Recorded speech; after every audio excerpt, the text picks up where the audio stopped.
All right, guys, the letter of the week is letter E for Easter.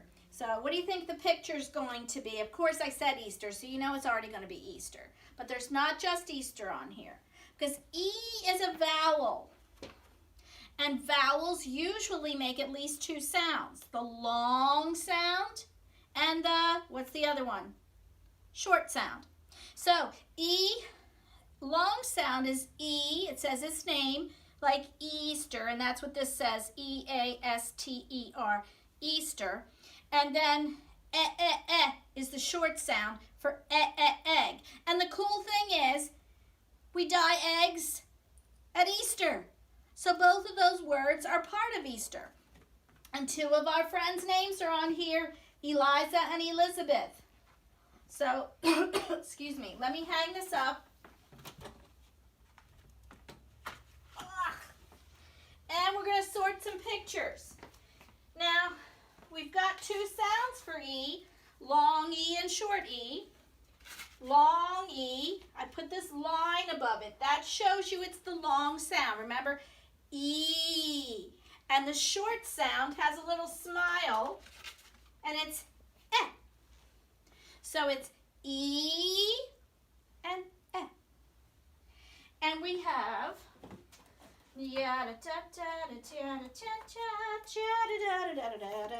I'm going to shuffle up these pictures.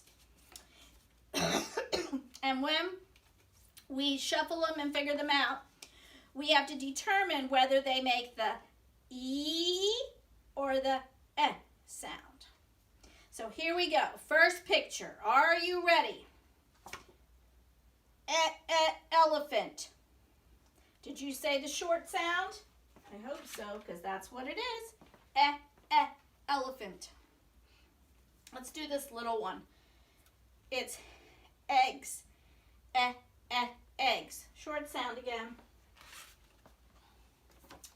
You know what this is? It's kind of hard to tell in this picture because it doesn't have the picture thing on it, but this is called an easel. This is kind of like what we chew our chalk and stuff on. It's an easel. It's the long sound. E for easel. What's that? It's creepy. It's an eel. Eel. Now this animal might look like a deer or a moose or whatever, but it's called an elk. Elk.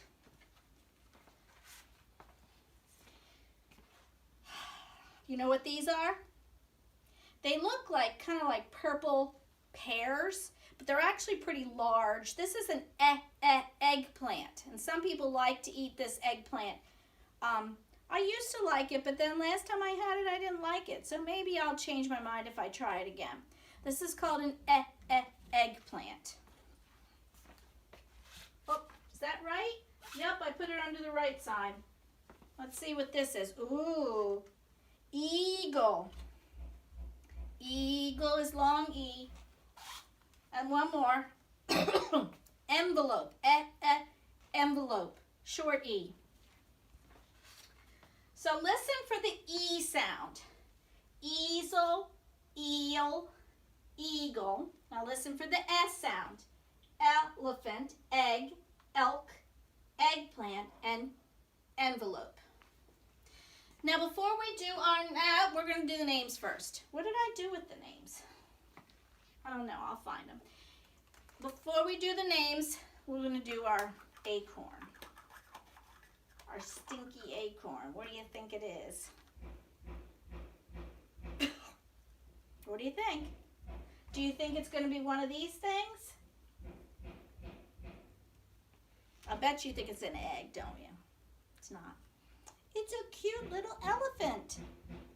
I really like the elephant. Miss Christie's favorite animal is elephants. So she'd be happy about this. So Nate, make sure she sees this, because it's her favorite, and she'll like it. Cute little elephant. Get back in your acorn. Now I got to find their names. So I don't know what I did with them. Oh, here they are. Here we go. So let's see. Who has an E in their name? Charlotte Wample has an E right there. Now you can't hear the sound. It doesn't make an eh or an E sound. It's a silent E. So we're going to put the silent E's over here. Nathan Cox, nope. Hannah Supapukti, nope. Cameron has an E. Africa Papa, nope. Now listen to Callie. It sounds like an E, but it's an I. It's a trick. No E there. Serenity has a couple of E's. Eliza, and it's a long E, Liza. James has a silent E. Even Ryan, their last name has an E. There's our other Charlotte friend with an E. Nathan Smith. Nathan, I know what you're thinking. Your middle name is Christopher, and Christopher does have an E in it near the end. Ask your mom to spell it for you. Eddie. Betty, you have a short E in your name. Betty. Betty? Elizabeth has two. An E, a long E, and a short E. She's got both. Elizabeth. Brooklyn Francis, your last name has an E. I think, doesn't it? Mm-hmm. No, it's not spelled with an E. Sorry, I lied. Callie Biddle, you have a silent E at the end. Sometimes Francis is spelled Frances, and sometimes it's spelled CIS, and I had the wrong one. Sorry, Brooklyn. Callie, you do have a silent E at the end. So all these friends have an E somewhere in their name, but our two friends that have it in the front of their name, Elizabeth and Eliza. So this is their special letter. I bet they've been waiting for this for a long time.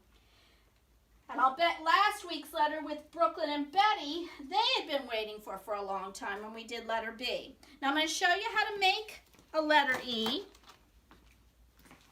So zip it on over here. Get your finger in the air. You're going to make a tall line straight down and stop. Did you do it? Now, put a little dot in the middle. You're going to go one line across the top, one across the bottom, and then you're going to have one in the middle. How many lines is that? 1, 2, 3.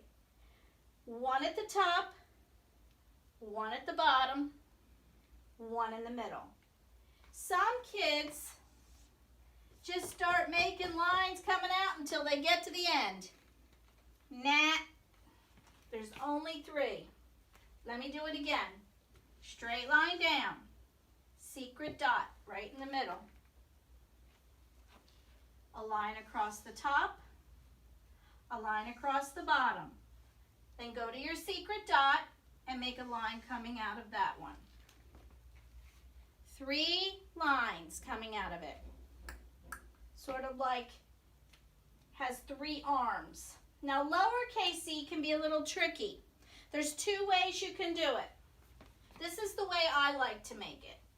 I start here and I go from left to right and make a short line, then go up and around.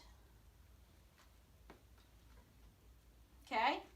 This other way you can do it is you can make up and around first, make a C first, and then go in. So you can decide which way works best for you. I want you to practice and practice and practice making your E's till you get them right. Practice and practice and practice is how we do the best we can. I'm going to be sending home with you in your packet a lot of ways to practice letter E, and I hope you do a great job practicing them. I wish I could see them. If you make a really good E, have your mom and dad take a picture of it and text it to me so I can see a picture of your really good E's, okay? That's all for our E lesson today. See you next time.